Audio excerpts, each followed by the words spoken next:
Each news time, information is power. Be current. The news headline: United States removes Nigeria from list of religious freedom violators. The news in full: the United States (US) has removed Nigeria from its list of religious freedom violators.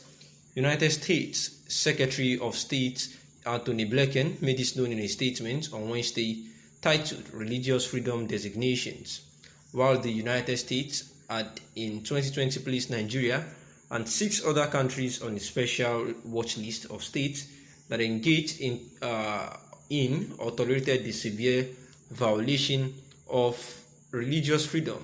Nigeria was missing from the list of countries designated in the 2020 list for religious violations. The Secretary of the United States, Anthony Blinken, in a statement said that the United States will not waver in its commitment to advocate for freedom of religion or belief for all and in every country. In far too many places around the world, we continue to see governments harass, threaten, arrest, jail, and kill individuals simply for seeking to live their lives in accordance with their beliefs. This administration is committed to supporting every individual right to freedom of religions or belief, including by confronting and combating violators and abusers of the fundamental human rights. And this is the United Secretary of the United States, who at a point in time they had actually listed a whole lot of states which they have observed to engage in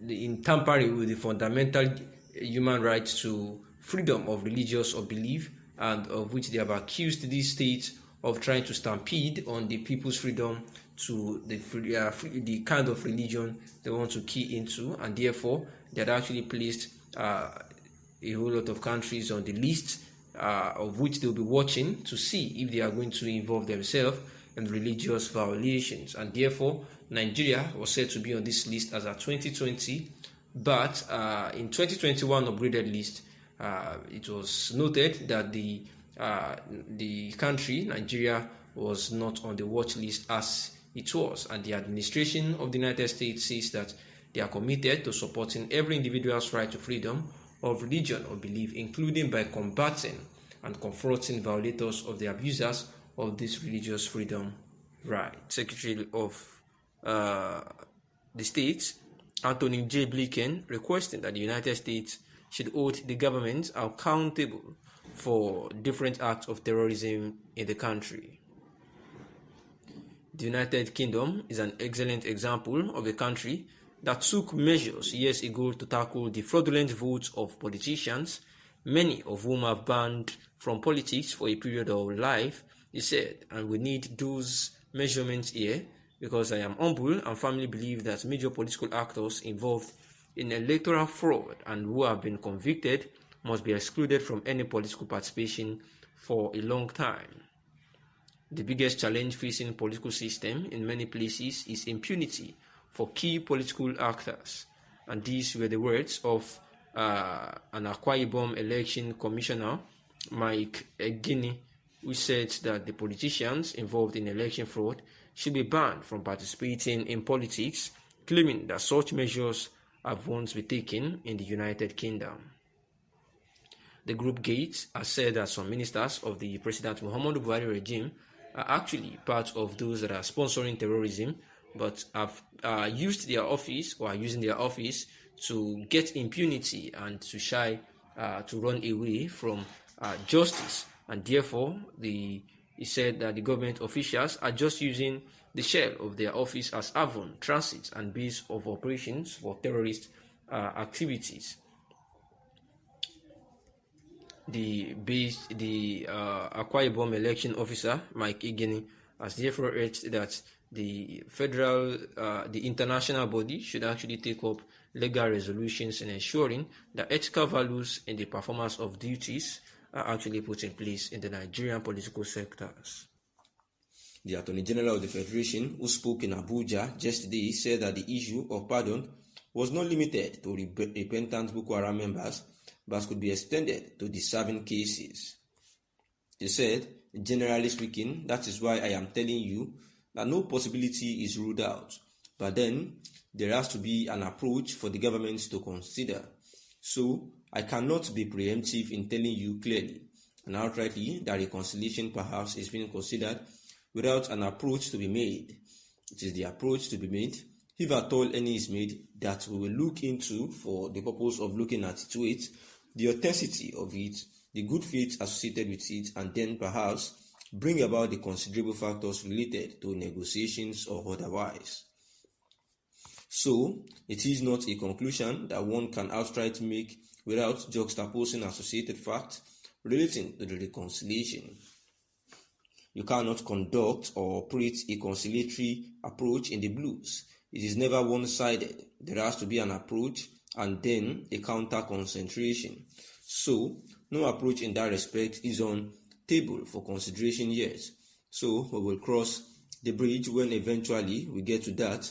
When perhaps a type of request is made, we will then consider it on why the Mambila power project was still being held down.